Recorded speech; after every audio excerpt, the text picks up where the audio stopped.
I met a gypsy. Yeah. Like you look at James. Exactly. James was out there. Yeah. Like he was different. He wasn't normal to what everybody else. Yeah. And then he just slowly brings everybody up. Yeah. Exactly. People start to like expect it. With James, there's only There was still only been one of him. But you know who reminds me of James is Jett Lawrence. Dude, right? I seen Jett's Instagram story the other day. I don't know where he was riding, but man, he just like jumped into the turn, seat bounced this triple, and everything he did through the rhythm lane was like effortless but perfect. Insane. And the only guy who's ever looked like that is James. You know, when James was on, he looked like he wasn't even trying, and that's what Jett looks like, I reckon. It's so gnarly with Jett. I don't even think people fully understand that he's a kid. Yeah.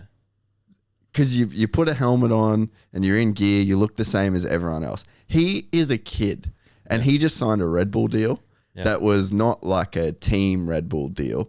Yeah. Red Bull gave him a deal like, you get a helmet, bro. Yeah. That last person that you think about is like Kenny, Dunge, James, and he's a kid. But he's a kid. It's crazy. With like all the KTM riders too, like that's a team deal as well. Exactly. You know? So yeah, this is Red Bull deciding you are one of our guys, and he's just he's so young, and I just don't. Yeah, it's weird. Everyone talks about how young he is, but I just don't even think people understand exactly what that means to be that young doing what he's doing. Well, he's 17 or something. Mum was just telling me the other day that, I don't know if it was after one of the Supercross races or after the motocross where he did really well, podiumed or whatnot. Emma sent Jett's mum sent my mum a photo of him sitting in front of the TV watching Frozen or something. You know, like, it's so crazy. Yeah, like he's literally a kid. Yeah. So. And that's not like a bad thing. Like, oh, he's just a kid. He's just so young, and to do what he does it's just phenomenal, man. Yeah, and like we just heard a story today from Mike Ward that when they were at Supercross, because Jay was riding too, before A2, he almost won. Yeah, apparently they're lined up for the main event, and like the 30-second board's about to go up, and apparently Jett gets off the bike and says to his mechanic, "Here, hold the bike. I just need to go to the toilet." And the mechanic's like, "Nah. We're on. You don't have time." He's like, "No, it's all right. Calm down." So he starts walking to the toilet. Apparently stops to have a chat with someone on the way. And apparently the mechanic's like, "Jett, hurry up. Get back here." He goes to the toilet, starts spinning. Apparently he's in the toilet. Jay's already got his goggles on.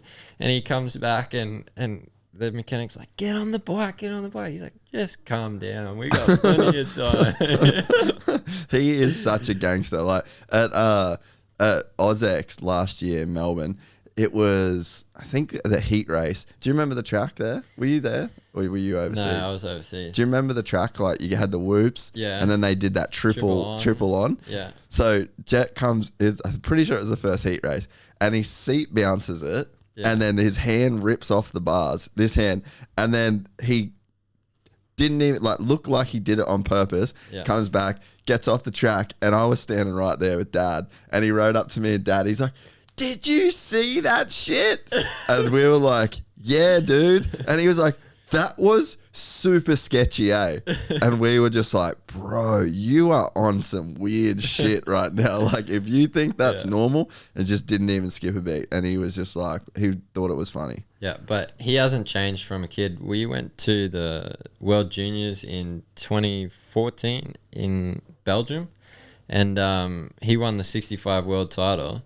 And it's pouring rain. We're all packing up the truck and packing up the bikes, and he doesn't care. He's out, made some friends with people, little kids who don't even speak English, and he's sliding down the hill in the mud, and he's world champ and doesn't even care like where his trophy is or whatever, you know. So yeah, he's always been such a little gangster like that. Yeah, it's so cool that him and Hunter get a chance to do the series as like brothers, same team. Like they're on the same team this year, but there were so many of those dudes. I'm pretty sure they're going to be like out of their own truck and stuff. Yeah, yeah. It'd be cool to. I wonder how Because I think people forget just how good Hunter is too. Yeah, well, Hunter's been unfortunate with some injuries, but yeah, like Jett's podcast with you, like about him being too perfect sometimes. But man, you watch his technique and everything is perfect, you know. So he's just got to get a bit of a roll happening and stay injury free for a while, and he'll be back at the front. If you enjoyed this content, please like and subscribe. And to listen to the full 3-hour podcast, search Gypsy Tales in your favorite podcast platform or click the link in the description below. Gypsy Gang.